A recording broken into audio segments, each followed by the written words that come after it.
So yung good morning guys, so nandito nga pala ako ngayon sa Canlalay, sa Uno Gas Station kung saan dito ako regular na nagpapagasolina. So araw-araw at every morning ko na-encounter itong pagsasara ng kabilang pump kung saan ako nakapila.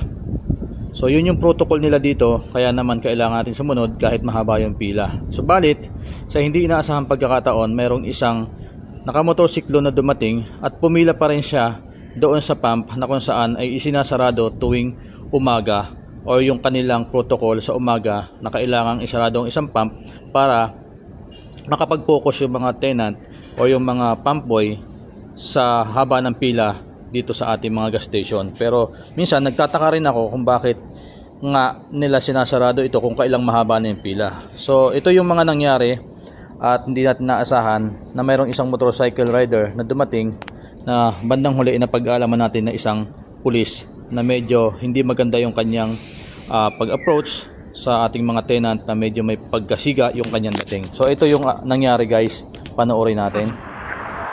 Naka ngayon.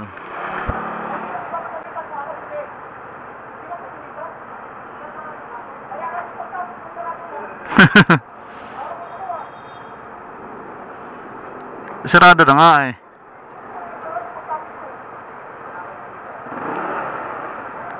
Ayun na. Nakapagtaka kasi dito sa gasoline station na to, bakit lagi sinasarado tong kabilang pump na to.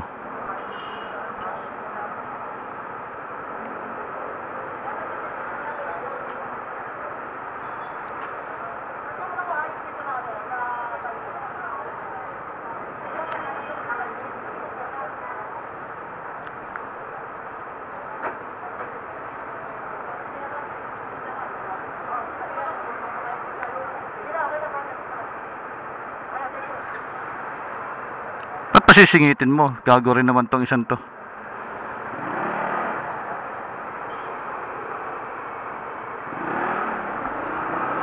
Nagbibigyan mo pa eh, kakarating ng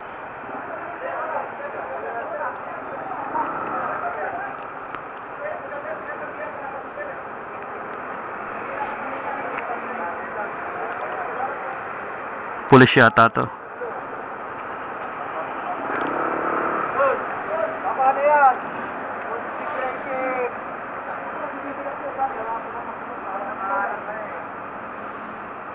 Tapang masyado to sir. Pulis yata itong kupal na to eh. May baril eh. May baril eh.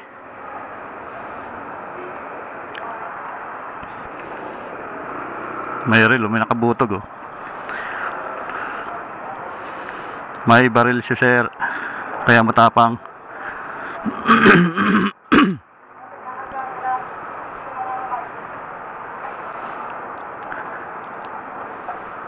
Ayan o. May eskwala sa gilid. Susugurin niya yung gas station, gas boy, pump boy.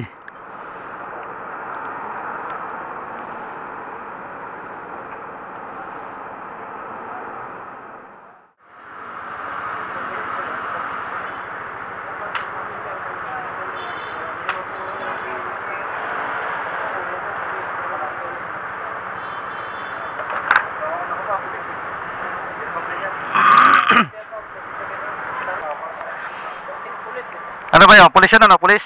Sabi ko na eh. Hindi naman gano'n basta ang hindi naman kung yun ang pinagano. 200 bossing, 200. Ano ang apelyido? Hindi mo nakuha? 400. Oo. Murahin ko rin eh. Murahin. Public servant ka dapat. Hindi pa gano'n basta eh. Inantay ko lang na sumuntong eh. May ano eh, may nakita ko yung baril niya sa gilid eh. Kaya nawawala ng tiwala. Kala ko nga dudukot eh. Inantay ko lang na saktan niya ako. Oh, okay na. Hindi kasi pwedeng 240. Sige, gawin mo 240. Pero siya eh. Ayan, 240, 240.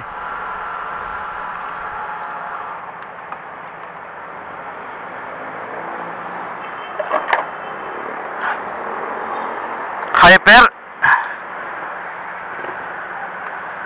Kala ko binigwasan ka eh. Binangga ako. Sinabihan ko na, bumbay kita rito. Kaya sabi? Bumbay kita rito. Bombahin? Siguro ano yun? Pasaway yun siguro sa kanilang opisina. Hindi marunong sumunod eh. So yun, pulis pala yung kupal na yun. Napakayabang, napakaangas.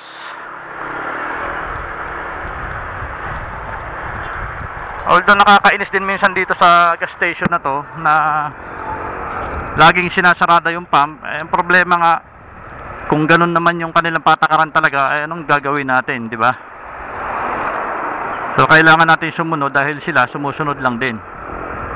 Kaya lang kapag may mga ganitong klase ng tao talaga, lalo't pulis pa,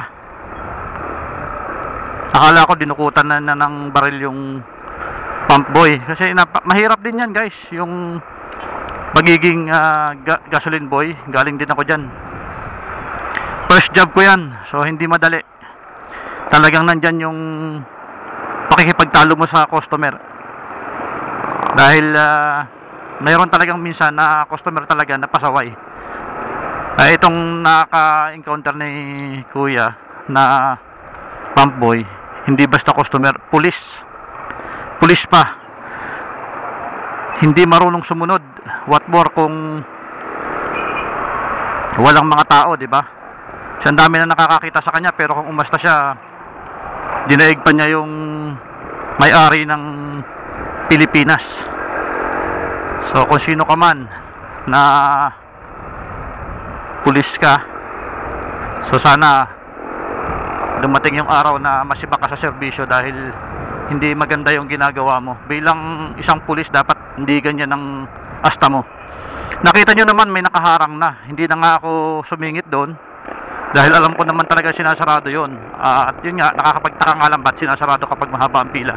Pero yun nga, patakaran nila yun siguro, sumusunod lang din sila. So biglang dumating itong isang pulis na to at nagbanta pa na kung gusto raw pasabugin daw doon. So medyo may kayabangan talaga. Anyway, hindi natin pwedeng pakialaman yung mga ganung bagay. So nandun lang tayo para kung ano naman yung mangyari, nakatutok tayo. Alright.